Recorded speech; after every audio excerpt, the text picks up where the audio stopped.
What's up, everyone? This is Gail Dudley with your News in Motion. Today is Tuesday, January the 25th, 2022, and it's time for today's headline. So come on in the room, people. Let me know who's in here.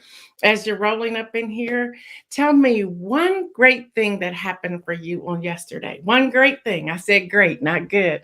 So, one great thing that's happened for you as you come in here this morning, put in the chat one great thing that happened for you on yesterday. We all have something. Don't think of the real big, grandiose things. Just think of one great thing that happened for you. If you would put that in the chat, please, to encourage someone else, that would be great. Good morning, Camille Pleasant. Good, Camille Hopkins. Good morning, Katrina Blackwell. Good morning to you. Come on in the room, people. That's Happening Tuesday. Let me know one great thing that happened for you on yesterday. Don't think about the real big, grandiose things because a small thing can be great. So go ahead, let me know one great thing that happened for you on yesterday. Good morning, Yvonne and Kenny Stanley and Donita and Tracy. Good morning, girl. Deborah Johnson. Katrina said, I signed up for school yesterday to advance my catering business. Boom. That is one great thing. Thank you, Katrina, for sharing that. Again, y'all, Katrina said, I signed up for school yesterday to advance my career business. As you're coming in here, and I see you coming in here. Good morning, Sardinia and Rosanna and Liz Pryor and Kimberly Graves and Jeffrey Allen James. Good morning, John Gore. John Gore said, I had peace all day. Hello, somebody. That's one great thing. Hallelujah to that. Yes, it is. Good morning, Diane Ladybug. Tracy said, rest was great. I'm loving these answers, y'all. Yeah, rest was great. As we put that up in there. Katrina said she made a bold move. I like that. What's up, Davia? Davia said, good morning. My great thing, I had a great coaching session with the client. Big breakthrough. Hot, amen. Amen, sister. Yes. Good morning, Tony. Donita said, rest. Adrian, good morning to you. Diane Ladybug said, great thing was going grocery shopping for my mom, and I stayed calm at work. That's a great thing. That's a great thing. It's how we look at it, y'all. It's how we look at it. Yvonne said, my babies returned yesterday after 2 weeks of us all being sick. We survived COVID. Yes, that's a great thing. Praise God for that. Yes, every now and then, for those of you who are tuning in by audio, again, you have an opportunity. Once you get stationary, go to our Facebook page, which is facebook.com/news in motion. Look for this particular thread. They never go away. And then put down one great thing that you experienced on yesterday. I just wanted to pause to share that. Deborah Johnson is saying she wrote letters to a good friend. Deborah's good with writing letters and making cards. I love it. Jeffrey Allen James says suffered through a blackout until 8 p.m. Well, if you made it through, that's what I'm talking about. Sardinia said, I rested and relaxed. Thank you all for putting those in here. I really appreciate you all participating. One great thing that happened for me yesterday was that some of you don't know, I didn't share this on Monday, but my mom actually ended up back up in the hospital. My brother and sister on here as well. And the great thing is that she's doing much better, we learned on yesterday, after it being kind of a little on the scary side. So I'm starting to think my mom has a lot of lives because she just keeps bringing herself back through, or God keeps bringing herself back through. So that's the great thing that happened for me yesterday. Good morning, Dr. Antoinette. That sounds so good, Dr. Antoinette. Good morning, Mary Jenkins and Kim Edmondson. Kim Edmondson said, she helped shovel her neighbor's walkway. That is a great thing. Good morning, Mary. Good morning, everyone. Thank you again so much for sharing one great thing that happened for you yesterday. Again, it is Tuesday. It is Tuesday, January the 25th, 2022, and it's time for today's headlines. And also, we have students joining us because school will be in session on News in Motion. So let's go ahead and get this baby started so we can go through the headlines, and we have a lot, and we also have some exciting news for you. So hold on a second. Here we come right back after this intro.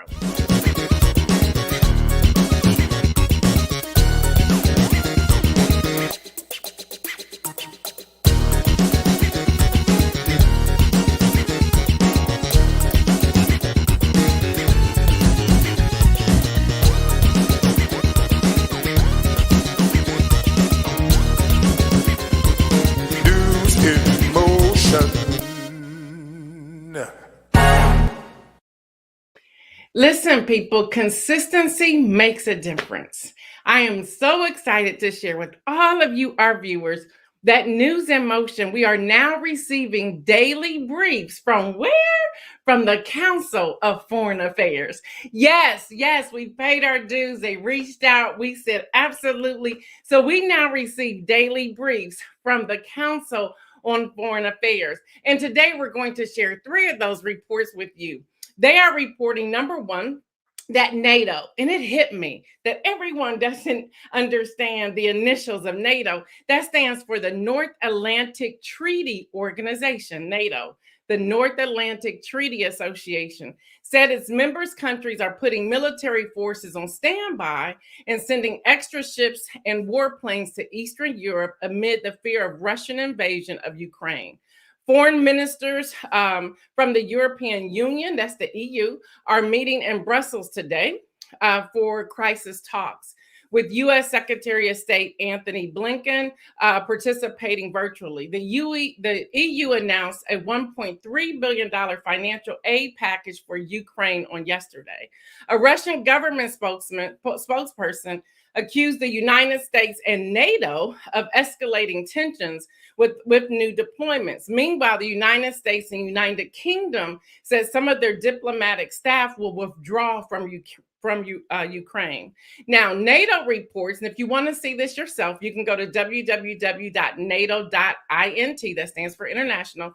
NATO deploys troop military equipment to the region. Officials said the moves bolster deterrence capabilities amid Russia-Ukraine standoff.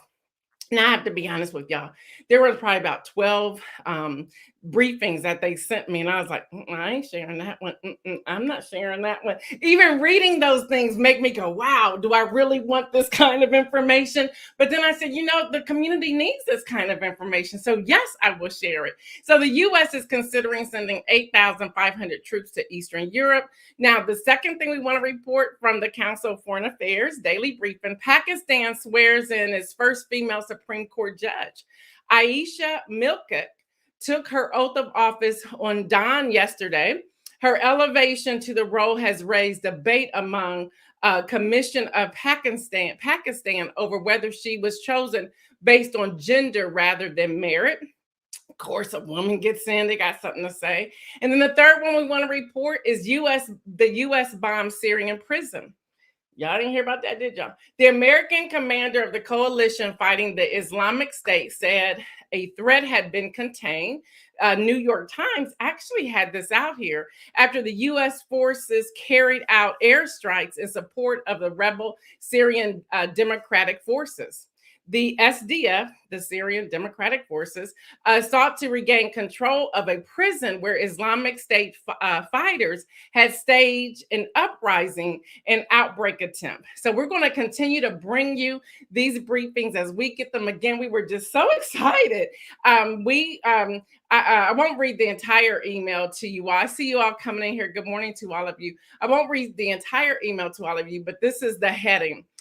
You have been chosen to receive the Council on Foreign Affairs briefing because of your consistency and factual information that you share on News in Motion. Hello, somebody. So we're real excited about that.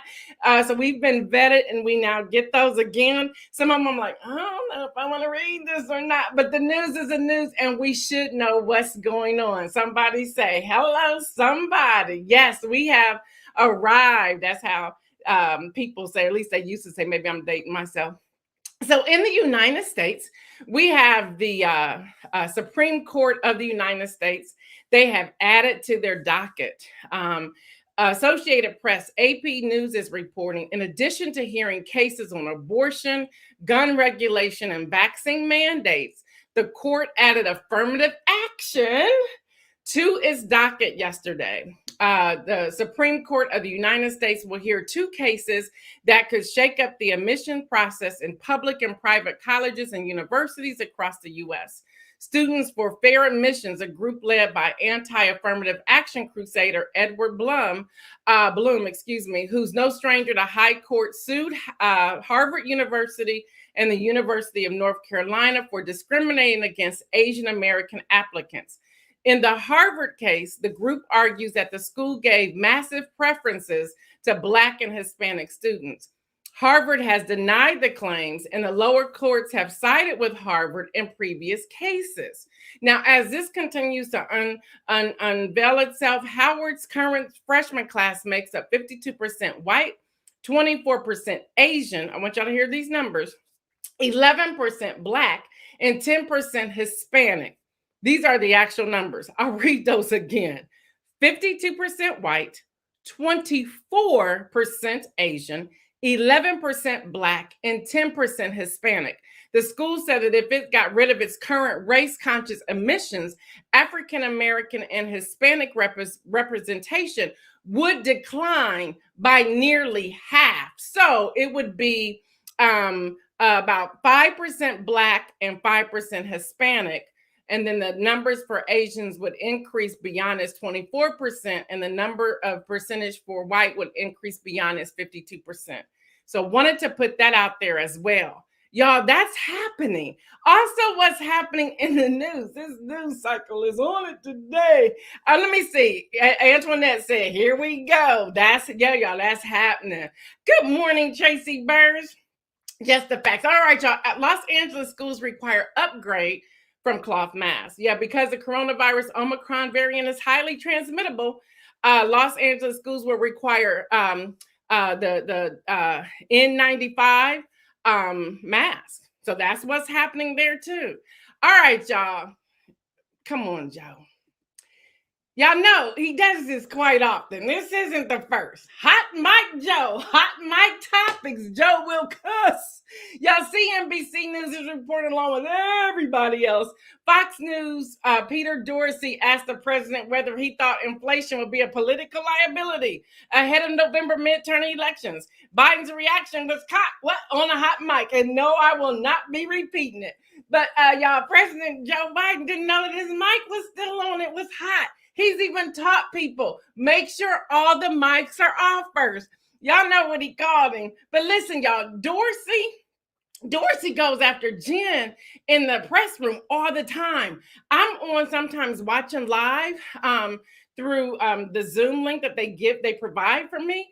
And he's always asking some of the craziest questions. It's like he just does it just to do it and to get under people's skin. But Jen handles him very well all the time. If you follow me on Instagram, which is at Gail Dudley, I'm usually posting some of the things that come out, how Jen just silences the dude. But Joe Biden, he just thought he was going to cuss. Y'all, being Joe, President Joe Biden, he did call Dorsey later to apologize.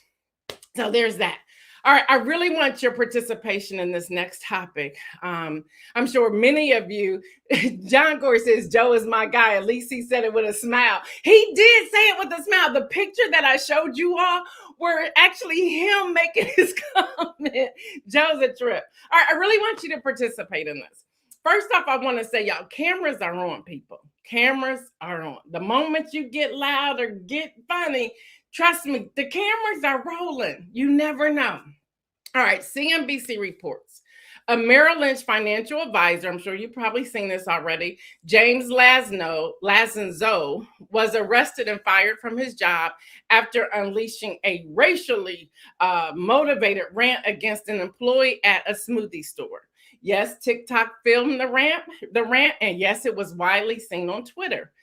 But Laszlo, who had worked for Merrill Lynch since 1995, y'all, was enraged that day after his nut allergic son went into a life-threatening shock after having a drink from the store, which led the 17-year-old boy's hospitalization. So let's talk. Now, some are saying that although they did not excuse his throwing the drink on the employee and saying the things that he said, they said they understood that he was acting due to extreme emotions due to his son's medical state, and questioned why Merrill Lynch fired him so quickly.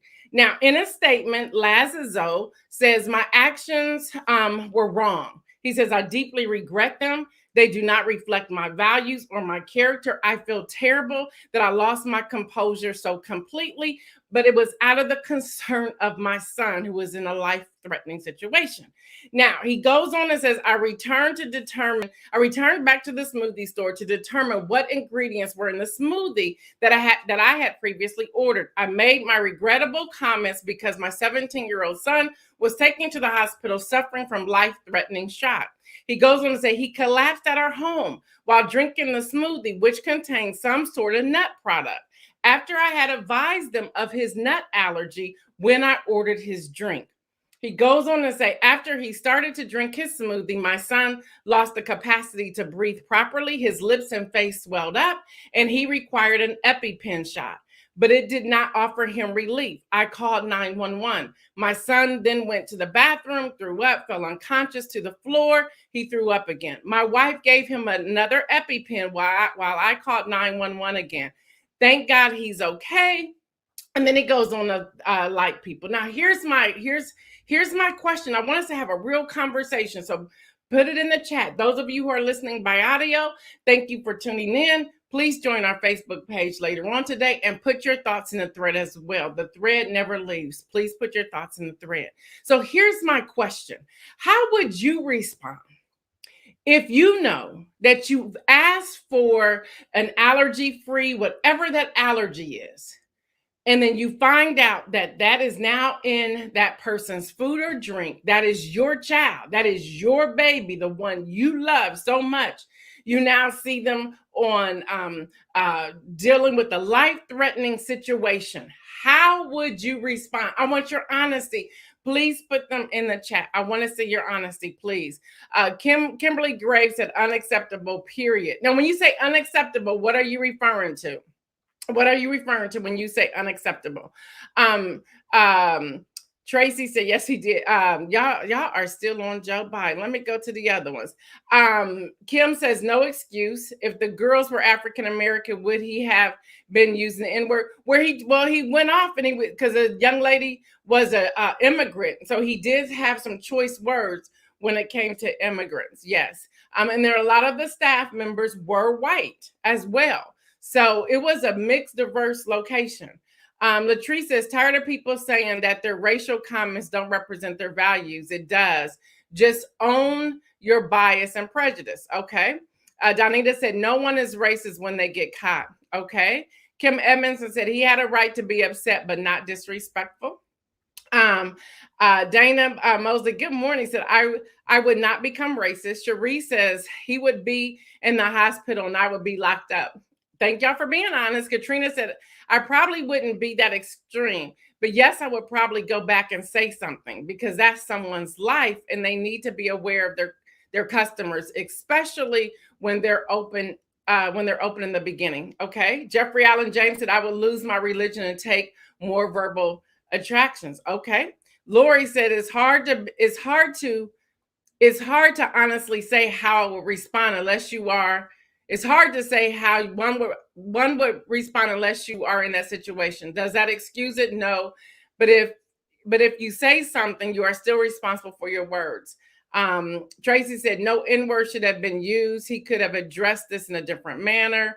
Diane says, I understand his terror, but that employee probably only followed what was instructed for them to make. And then here's the other thing that I think is very important. And some physicians were talking about this on CNBC the other day.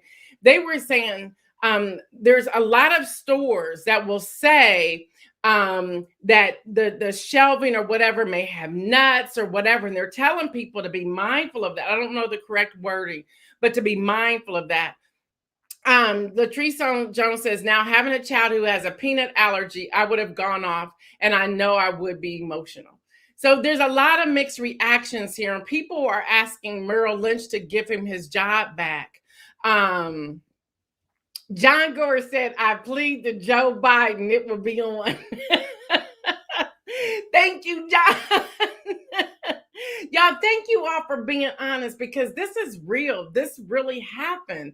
So there are some people who are asking Merrill Lynch to please give the man his job back. He had been there since 1995, and to understand the circumstances that are behind it. Other people are saying, but as you were saying, but watch the wording. There needs to be more than just an apology. So that will probably continue. We don't know what will happen. Who knows? Somebody may offer him a job, and people say he was great at his job. Great at his job. All right, y'all, in COVID news. Y'all don't want to hear some of this, but I gotta give it to you. Y'all remember I told you about Sarah Palin's trial that was supposed to start on yesterday? It has been delayed 10 days. Y'all want to know why? Because she tested positive for COVID. Now, the judge really didn't care.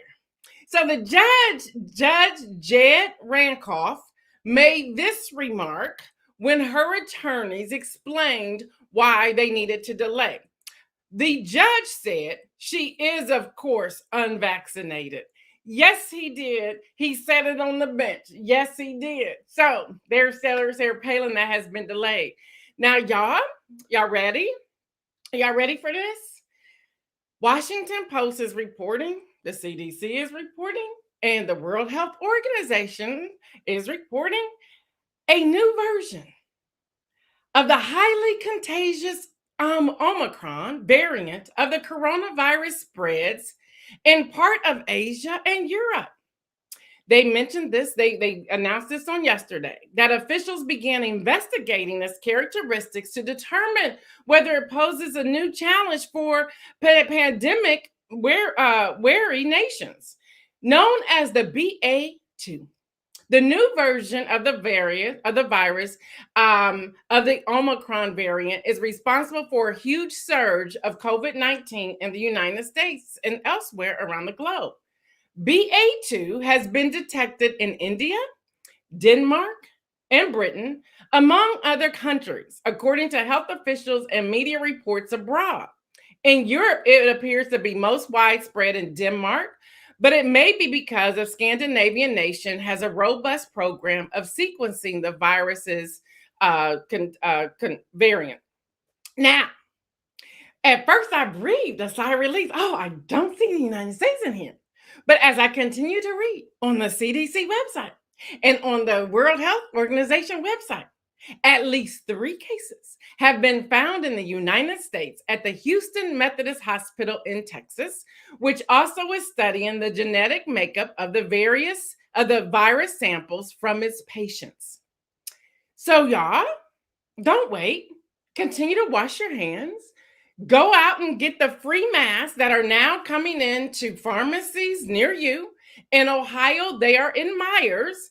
In Atlanta, Mississippi, Alabama, Georgia, Mississippi, Alabama, they are in Winn-Dixie stores, the pharmacy area, and other areas they're starting to roll out. Now, you get up to 3 masks per person. I think it's 3. Don't quote me on that. I believe it's 3. You will look for the sign that says that the masks are there. Then your name. Don't think you're going to go from store to store because they're going to be taking your name. You'll be in a universal system. So if you go somewhere else and show your state ID or your driver's license or passport, they will already know you have received.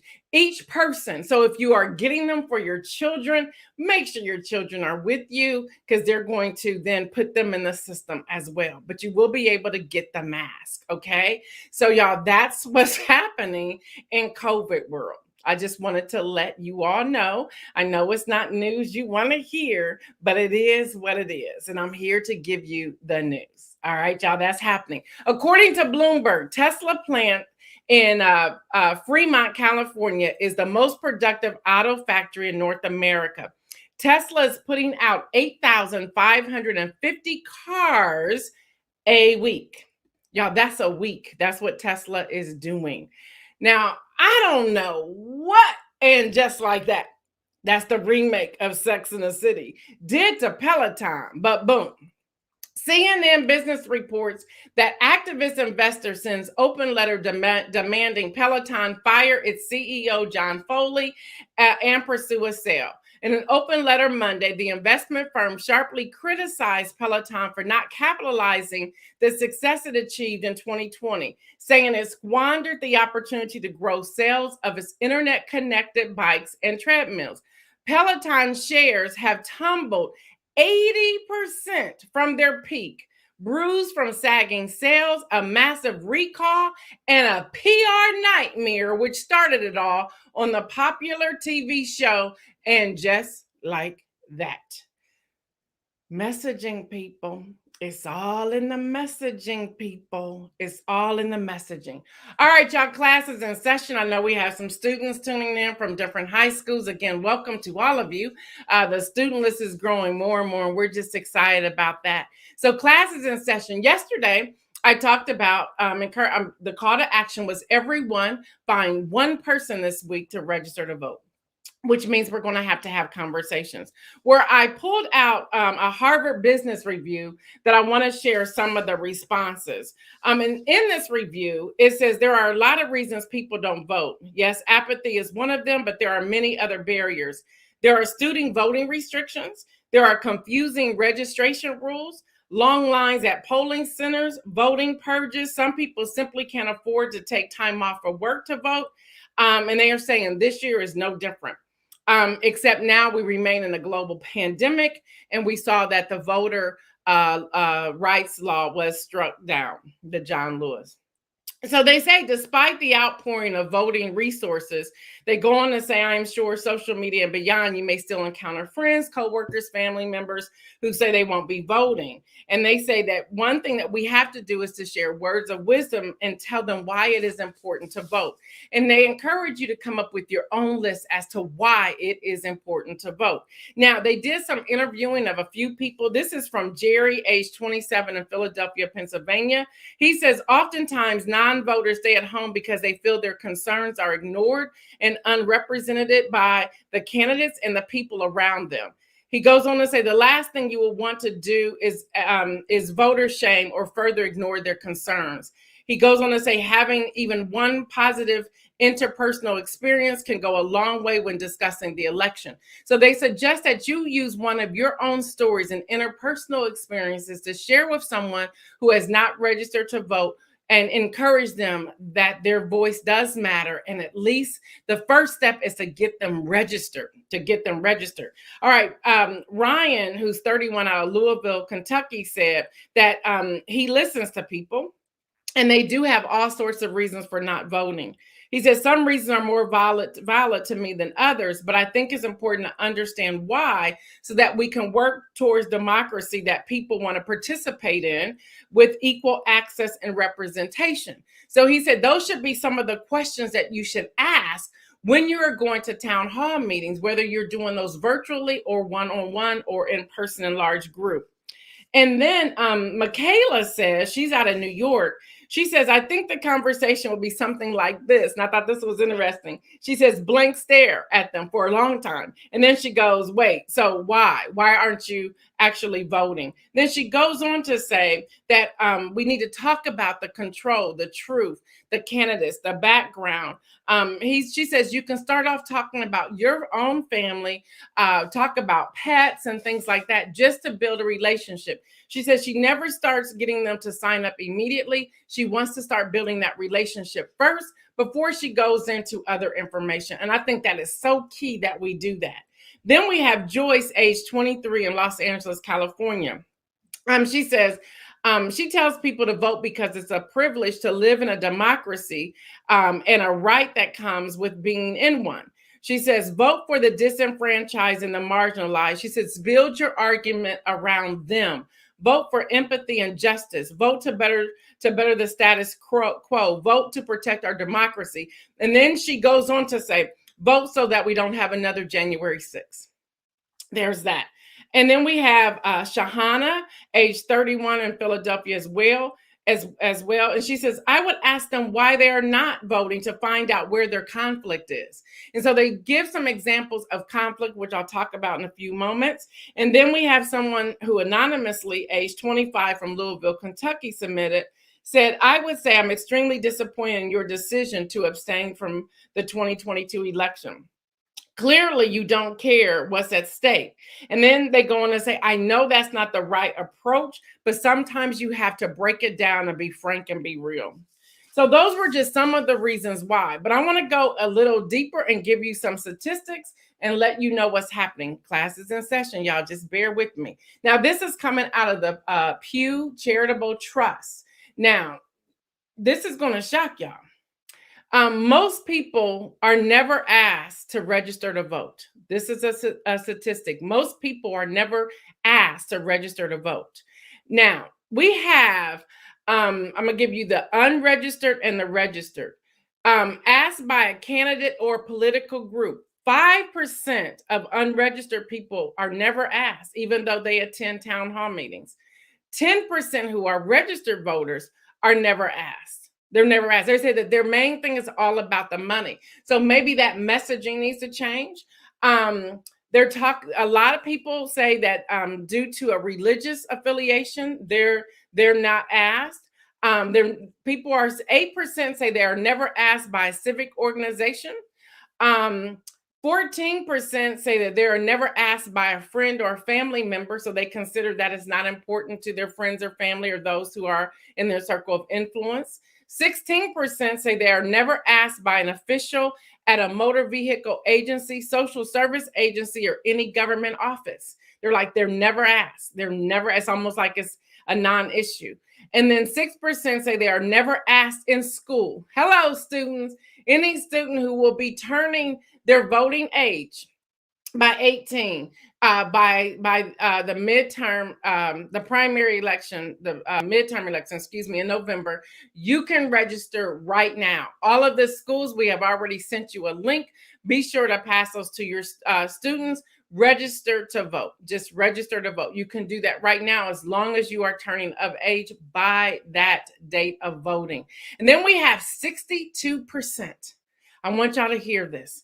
62% of people of age who can register to vote, they said they have never been asked by anyone in their family, any of their friends, any of their coworkers, any political candidates, not the motor vehicle agency, social service agency, government agency, hospitals, schools. They have never been asked. And people are saying, if you would just ask me, I would register to vote. Now, here's another bit of information I want to share with you today. I'm not going to give a lot, but here's another bit of information. There's a lack of interest in the most common reason that eligible citizens are unregistered. Again, lack of interest. Here are some of the response. 44% say, and this is from the Pew Charitable Trust, I don't want to vote, so I don't need to register. Another response, that's 44%. 27% says, I intend to register, but haven't gotten around to it and don't know where to go in the first place. Well, I can help you today. You can go to vote.gov. You can go to usa.gov. You can go to whenweallvote.org. You can go to your own Secretary of State's website. Just register to vote. 25% say there has not been a candidate or issue that has inspired me to register to vote. That there has not been a candidate or an issue that has inspired them to register to vote. Dr. Washington, who is a professor in North Carolina in political science, she is on here, and her comment says schools used to give voter registration cards in high school high school social studies classes. I don't know if that's still happening, Dr. Washington, because the schools that I have visited, they haven't been doing that. Which is very odd to me. And I think we need to get that back out there. So thank you for putting that in there. And if you have any suggestions on how we can get that done in all the states that we represent on News in Motion, please let us know. Thank you, Dr. Washington, for that. Again, y'all, she's a professor in North Carolina in political science. She's a tenured professor, I believe. 11% say that I don't want to register for privacy or security reasons. And then they go on to say they don't want to be called for jury duty. We have 9% that says it's not convenient because of my work schedule. with the voting laws now, not with the voting laws, that have not been passed in the Senate, is not convenient. The hours are not convenient. That's 9%. 6% says, I don't know how to register. 6% say, I don't know how to register. 6% says, I don't know how to register. One more time, just because I want to get this out here. 6% state that they do not know how to register. Y'all, that is why having that conversation is so, so important. And if you have your smartphone, if you have an iPad or a tablet or whatever, show them what to do. Y'all, it takes less than 2 minutes to register someone to vote. It takes less than 2 minutes. You can also get the cards. You can go to different your Secretary of State, or you could call them and have them send you cards. Keep some cards on you. I wouldn't give it to them to keep. Let them fill it out, but let them put it in an envelope. You do it right in front of them. Seal the envelope, put the stamp on it, and tell them you're going to put it in the mail for them. And you do that to get that done. Y'all, 5% says I'm not eligible due to a felony conviction. Now, there's some states where that's not the truth, so we have to educate people on that. And 1% says registration opportunities are not available in my preferred language or in the format that is accessible to me. That's 1%. So we need to make sure. Y'all remember I told y'all back in 2020 before the election that there are special places where people who speak a different language or have a disability where they can go. The thing is, we never communicate that. So y'all, school was in session today. I wanted to give you just a little bit of that information. There's more that will be coming. Someone sent me an email and I want to respond to that email right now. The email says, and I quote this email. The email says, can you explain to me why on News in Motion you are already talking, I want to pull this up, you are already talking about voting. People are over voting. They don't want to hear about voting. And I think you will continue to lose viewers if you continue to talk about voting. I would say a great time to begin talking about voting is in October. Here's my response. October is too late. And yes, on News in Motion, I will talk about voting in many of the episodes every day. I've been doing so since we came on the air on June the 22nd. We have had an opportunity to learn and understand and get to the root of some of the issues when it comes to voting. I'm sorry you feel that way, and I'm sure there are many news and media outlets that will welcome you to view their show because they may not talk about voting. But voting is important. We need to get to the root as to why people do not want certain people to vote. And if you are a registered voter, you should be just as concerned, because the rules may affect your family members or close friends or those elderly people in your life. So I would ask you to rethink that. But if you choose not to, that is your choice. And again, there are other media outlets where you can go. As for me and News in Motion in my house, we will be talking about voting education, voter registration, the cloture rules, the filibuster, the different legislative bills that are out there, and some things we can do to help people become more educated when it comes to being constituents and citizens of the United States of America. Thank you so much for your email. All right, y'all, now it's time for the inspirational message. The inspirational message is this: forgive us our trespasses. Forgive us our trespasses. I see Ron Robinson. Good morning, Ron. Ron says some people don't vote because no one asked them to. Please. No one asked you to go to the grocery store. No one asked you to eat. Just do it. Well, there's Ron Robinson. Good morning to you too, sir. I love y'all. All right. So forgive us our trespasses. I went into the word of trespasses to really come up with the definition, to really understand what the Bible is saying. They already knew, but I wanted to share this with you. It's to commit a trespass.